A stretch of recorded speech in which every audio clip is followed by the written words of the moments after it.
Innal hamdalillah nahmaduhu wa nasta'inuhu wa nastaghfiruh wa na'udzu billahi min shururi anfusina wa min sayyiati a'malina.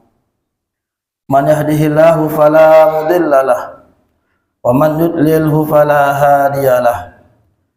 Ashhadu an la ilaha illallah wahdahu la syarikalah wa asyhadu anna Muhammadan abduhu wa rasuluh la nabiyya wa la rasulahu ba'dah.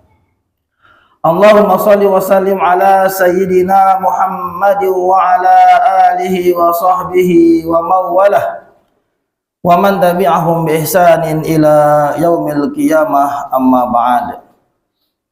Amma ba'du fa ya ibadallah, usikum wa nafsi bittaqwallah faqad fazal muttaqun.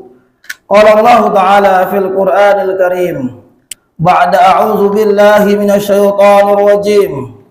Ya ayyuhalladzina amanu taqullaha haqqa tuqatih wa la tamutunna illa wa antum muslimun. Wa qala aidan ya ayyuhalladzina amanu taqullaha wa qulu qawlan sadida yuslih lakum a'malakum wa yaghfir lakum dhunubakum wa may yuti'illaha wa rasulahu faqad faza fawzan 'azima. Wa qala fi ayatin ukhra ya ayyuhalladzina amanu kutiba 'alaikumus shiyam kama kutiba 'alal ladzina min qablikum la'allakum tattaqun. Hadirin sidang jamaah Jumat yang semoga kita sama-sama dimuliakan oleh Allah Subhanahu wa taala. Bersyukur kita kepada Allah Subhanahu wa taala dengan mengucapkan alhamdulillahi rabbil alamin. Berselawat kita kepada Rasulullah sallallahu alaihi wasallam dengan melafazkan Allahumma shalli ala sayyidina Muhammad wa ala ali sayyidina Muhammad. Mudah-mudahan dengan seringnya lisan kita, dengan seringnya lidah kita, kita basahi untuk berselawat kepada Nabi kita Muhammad sallallahu alaihi wasallam dengan harapan kelak kita sama-sama mendapatkan syafaat, mendapatkan bantuan pertolongan dari Nabi kita Muhammad sallallahu alaihi wasallam. Dan mari sama-sama kita meningkatkan kualitas iman dan takwa kita kepada Allah Subhanahu wa taala dengan menjalankan segala perintah-perintah Allah Subhanahu wa taala, baik itu yang diwajibkan maupun yang disunnahkan. Serta mari sama-sama kita menjauhi dan meninggalkan segala larangan-larangan Allah Subhanahu wa taala, baik itu yang diharamkan maupun yang dimakruhkan. Hadirin sidang jamaah Jumat yang semoga kita sama-sama dimuliakan oleh Allah Subhanahu wa taala. Dalam sebuah riwayat yang dijelaskan oleh Al-Imam Ibnu Majah rahimahullahu ta'ala, suatu ketika ada seorang sahabat yang sama-sama pergi ke medan juang, yang sama-sama pergi ke medan perang untuk tentunya membela agama Allah Subhanahu wa ta'ala. Salah satu sahabat yang dua itu mati di medan tempur, artinya menjadi seorang syuhada, artinya menjadi seorang syahid di jalan Allah Subhanahu wa taala. Dan satu sahabat lagi pulang, artinya mendapatkan kemenangan. Kemudian setahun kemudian sahabat yang kembali dari medan juang meninggal di atas tempat tidur, meninggal di atas ranjang. Kemudian sahabat Talhah bin Ubaidillah bermimpi, dan di dalam mimpi beliau dua sahabat yang tadinya pergi ke medan juang, pergi ke medan perang, sama-sama masuk surga. Namun yang beliau kagetkan, yang beliau herankan adalah yang pertama masuk surga adalah sahabat yang meninggal di atas tempat tidur, bukan sahabat yang meninggal di medan perang.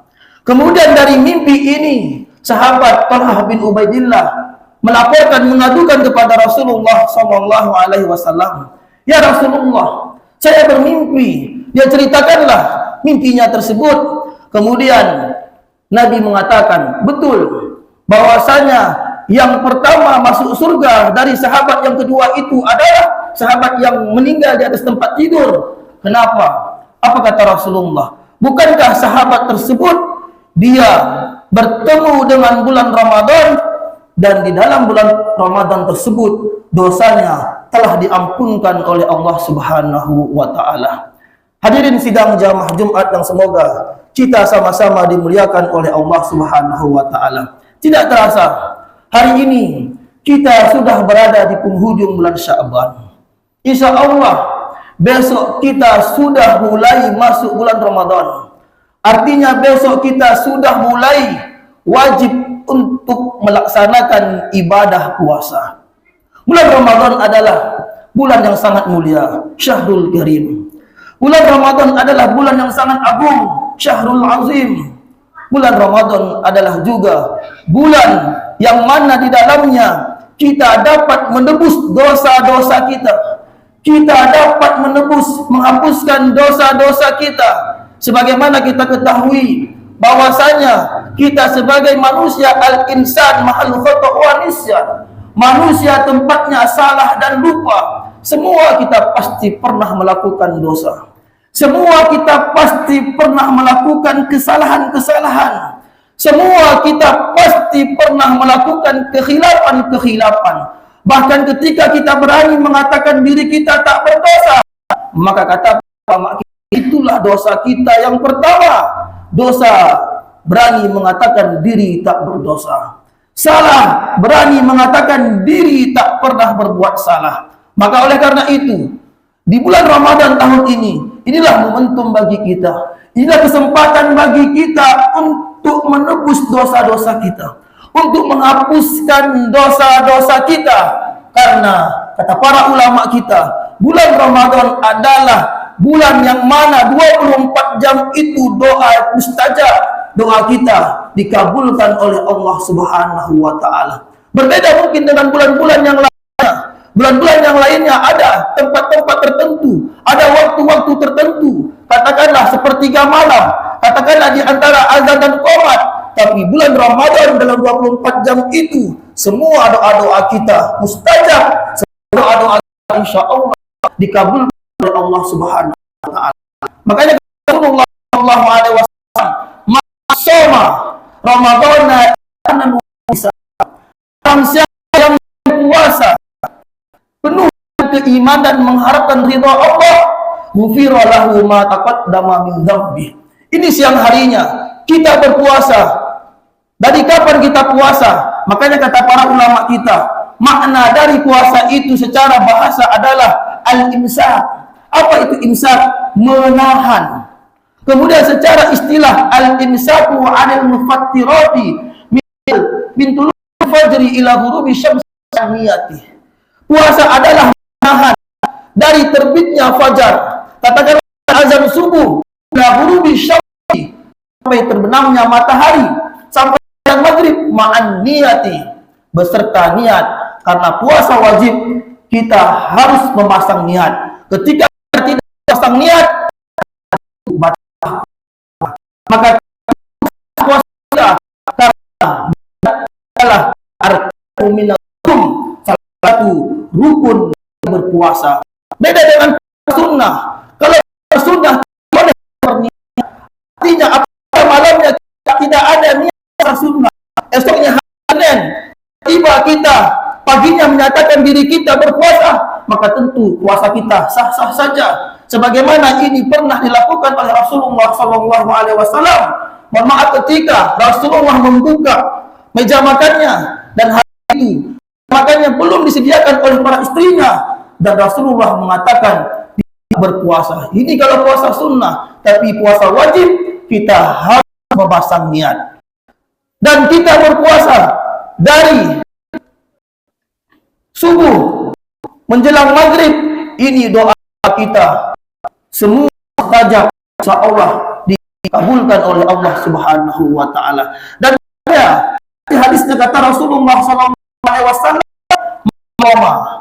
Ramadan imanan wa ihtisaban. Barang siapa yang menghidupkan dalamnya, barang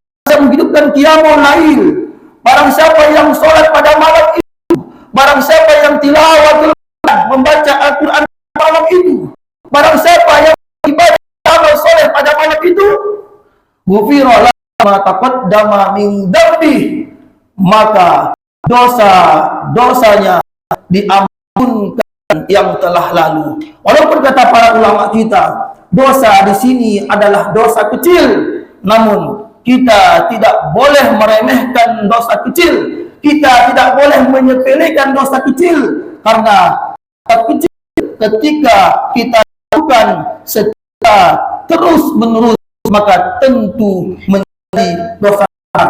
Bagaimana kata ulama kita? La saghira ma'al israr.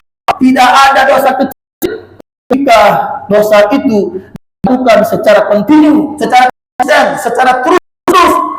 Kabirata ma'al istighfar, dan tidak ada dosa besar ketika kita mengampun, ketika kita bertobat kepada Allah Subhanahu wa taala. Hadirin sidang jamaah Jumat, semoga kita sama-sama dimuliakan oleh Allah Subhanahu wa taala. Mudah-mudahan di bulan Ramadan ini, inilah waktu, momentum kesempatan bagi kita. Mari sama-sama kita memohon kepada Allah, meminta kepada Allah harapan ketika kelak, ketika nanti kita keluar dari bulan ini, dosa-dosa kita telah diampuni oleh Allah Subhanahu wa taala. Amin ya rabbal alamin. Fa'tabiru ya ulul absari la'allakum turhamun.